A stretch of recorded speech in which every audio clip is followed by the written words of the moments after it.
Assalamualaikum warahmatullahi wabarakatuh. Perkenalkan nama saya Eti Aulia Ramadhanti dengan NIM 090406220057.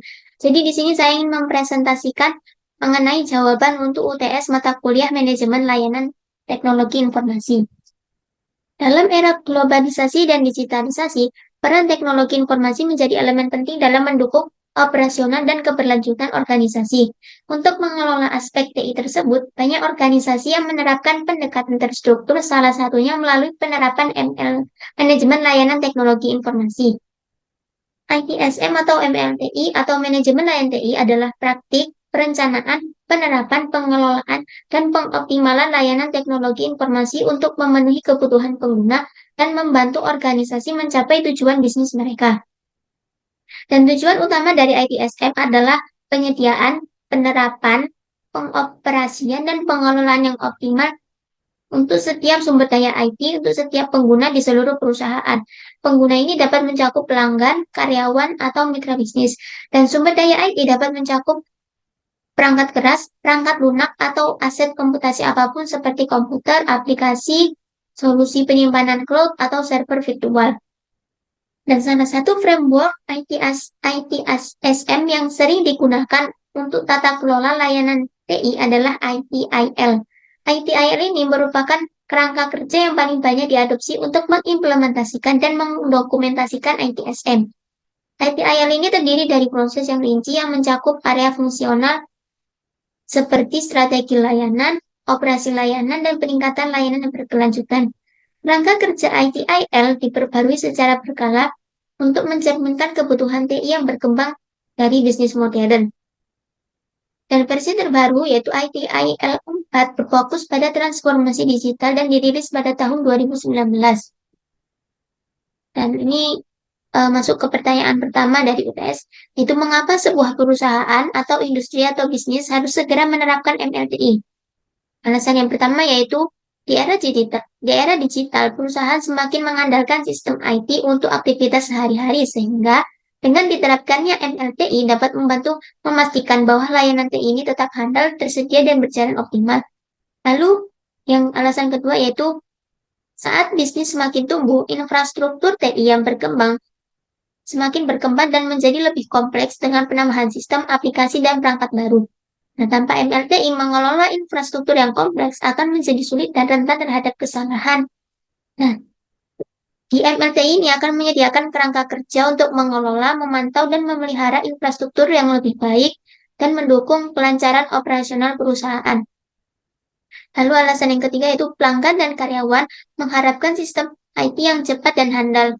Dan di MLTI ini memungkinkan perusahaan merespon masalah TI dengan cepat, mengurangi waktu penyelesaian insiden, dan meningkatkan kualitas layanan melalui manajemen insiden dan permintaan layanan. Hal ini dapat membantu meningkatkan pengalaman dan kepuasan pengguna. Lalu alasan yang keempat yaitu efisiensi biaya operasional.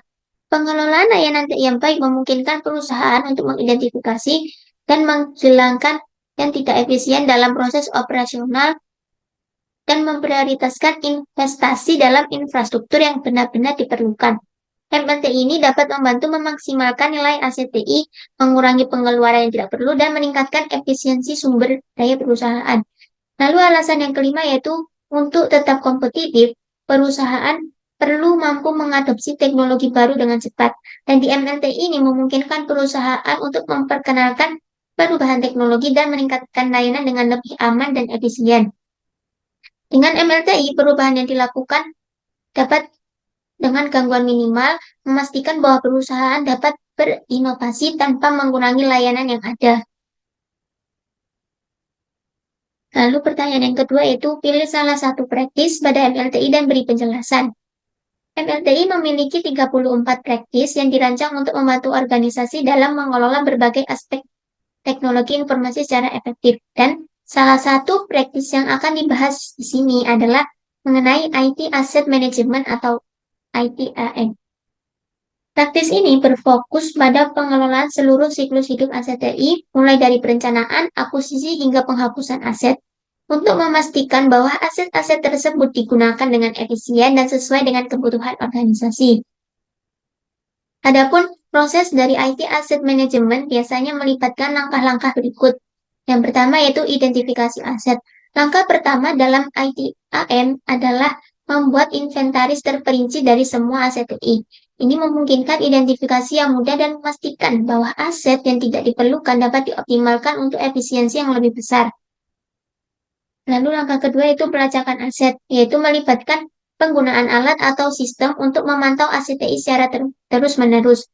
Informasi yang dikumpulkan untuk pelacakan setiap aset mencakup data keuangan, kontraktual seperti garansi atau lisensinya, dan data inventaris, yaitu mengenai lokasi dan kondisi aset fisik. Lalu langkah yang ketiga itu pemeliharaan aset. Aset TI dipelihara sesuai dengan tahapan siklus hidupnya. Pemeliharaan ini berarti mencakup perbaikan, peningkatan, dan penggantian aset. Semua kegiatan dari pemeliharaan ini akan dicatat sebagai bagian dari proses ITIM sehingga data tersebut dapat digunakan untuk menilai kinerja aset. Lalu pertanyaan ketiga itu berilah contoh atau ilustrasi penerapan praktis tersebut dalam perusahaan atau industri atau bisnis.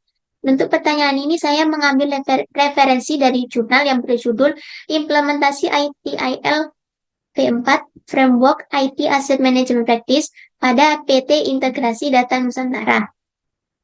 Jadi pembahasan pada jurnal ini akan membahas mengenai implementasi dari IT Asset Management Practice di PT Integrasi Data Nusantara. Nah, PT IDN ini adalah sebuah perusahaan yang berfokus pada pengembangan keterampilan IT melalui program pelatihan dan sertifikasi serta solusi jaringan dan cloud system. Dan seiring dengan berkembangnya bisnis, PT IDN menghadapi tantangan dalam memanajemenkan aset TI seperti kesulitan memantau dan mengelola aset secara efektif yang berpotensi mengganggu operasional dan layanan pelanggan. Untuk itu, penerapan manajemen aset TI yang terstruktur sangat penting dan diperlukan untuk sebuah perusahaan. Nah, ITSM atau Information Technology Service Management merupakan suatu pendekatan yang untuk merancang, mengoperasikan, dan memperbaiki layanan TI agar dapat mencapai kepuasan pelanggan. ITSM ini membantu organisasi dalam menyediakan layanan IT yang berkualitas. Nah, salah satu framework ITSM yang sering digunakan adalah ITIL. Dalam konteks manajemen aset TI, ITIL menyediakan kerangka kerja yang komprehensif dan terstruktur dalam mengelola aset TI.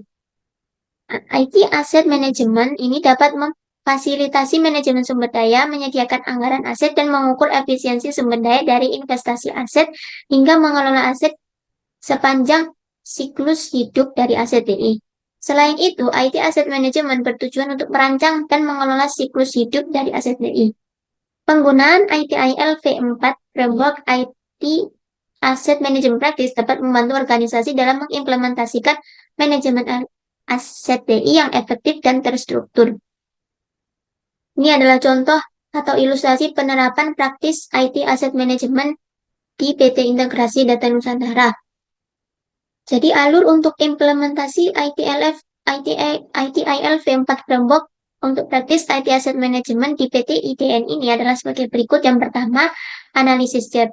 Implementasi IT Asset Management praktis pada PT IDN dimulai dengan analisis gap dan untuk membandingkan kondisi saat ini dengan kondisi yang diharapkan dalam pengelolaan aset TI.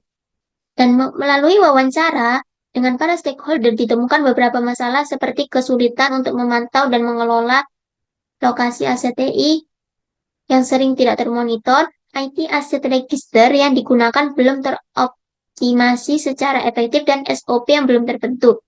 Nah, berdasarkan temuan ini, maka dilakukanlah perancangan strategi perbaikan untuk meningkatkan manajemen aset TI pada PT IDN. Dan berikut ini merupakan rancangan strategi perbaikan. Nah, lalu langkah yang kedua yaitu implementasi dari IT Asset Management Practice di PT IDN.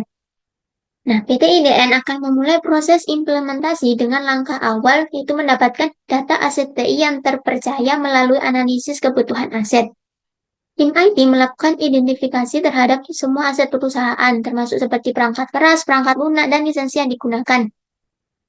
Nah, setelah identifikasi selesai, PT IDN melanjutkan ke tahap pembangunan IT Asset Register yang terpusat atau database. Nah, database ini akan berfungsi sebagai basis data utama untuk mencatat informasi penting mengenai aset seperti status, lokasi, biaya, dan tanggal pembelian. Data tersebut nantinya akan dikelola di Google Sheet dan berisi detail aset seperti nomor seri perangkat, garansi, dan pemilik perangkat. Dan dalam proses pembangunan IT Asset Register, setiap aset dikelompokkan berdasarkan 3 kriteria, yaitu what, jenis yang berarti jenis aset TI yang terdaftar, where adalah lokasi fisik dari aset di PT IDN, lalu untuk how adalah aktivitas bisnis terkait yang menggunakan aset TI tersebut.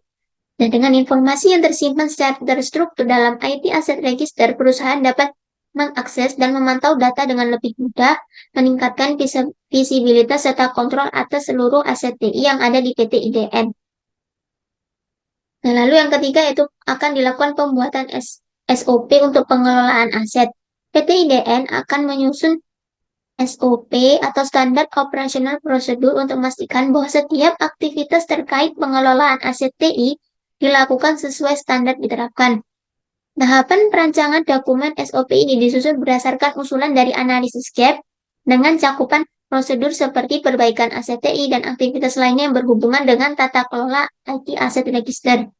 Berikut ini merupakan contoh SOP untuk peminjaman aset TI. Lalu langkah yang keempat dalam penerapan praktisnya di PT IDN yaitu pendataan dan pengelolaan siklus hidup aset TI. Menerap contoh implementasinya itu seperti setiap perangkat dipantau statusnya dalam IT Asset Register dan perawatan berkala dilakukan pada perangkat yang menunjukkan tanda-tanda penurunan performa. Nah, lalu langkah yang kelima yaitu pengembangan dashboard monitoring aset. Nantinya PT IDN dapat mengembangkan sebuah dashboard monitoring untuk memantau kondisi dan status aset secara real-time. Dan untuk melakukan perubahan data di IT Asset Register hanya key user yang diperbolehkan untuk mengelola data aset tersebut. IT Asset Manager yaitu dapat melakukan perubahan pada aplikasi Google Sheets secara langsung ataupun menggunakan bantuan Google Chrome. Selama proses monitoring berlangsung, IT Asset Register telah digunakan untuk memantau keberadaan aset secara optimal sesuai dengan kebutuhan di PT IDN. Dan ini merupakan contoh dashboard untuk memonitoring IT Asset Management yang ada di PT IDN. Lalu langkah yang keenam yaitu evaluasi dan continual improvement. Jadi nantinya akan dilakukan survei dan evaluasi kinerja dari ITAN setelah implementasi untuk mengidentifikasi area yang bisa diperbaiki dan dikembangkan. Nah, di sini nantinya akan dilakukan survei kepada para pengguna aset maupun IT Asset Manager dengan membuat kuesioner untuk mendapatkan feedback terkait dengan hasil implementasi IT Asset Management di PT IDN. Nah, dari hasil survei ini disimpulkan bahwa implementasi dari IT Asset Management berbasis ITIL V4 di PT Integrasi Data Nusantara telah berhasil meningkatkan efektivitas dan efisiensi manajemen aset TI-nya. Meskipun demikian, terdapat beberapa area yang masih perlu ditingkatkan untuk memastikan bahwa manajemen aset TI dapat berjalan dengan lebih optimal di masa depan, sehingga disarankan agar PT IDN memperkuat pelatihan dan prosedur agar semua anggota organisasi konsisten dalam mengikuti perkembangan framework ITIL V4 ini, mendukung continual improvement demi memberikan nilai atau value terbaik bagi stakeholder. Baik, sekian dari saya. Apabila ada salah kata, saya mohon maaf. Wassalamualaikum warahmatullahi wabarakatuh.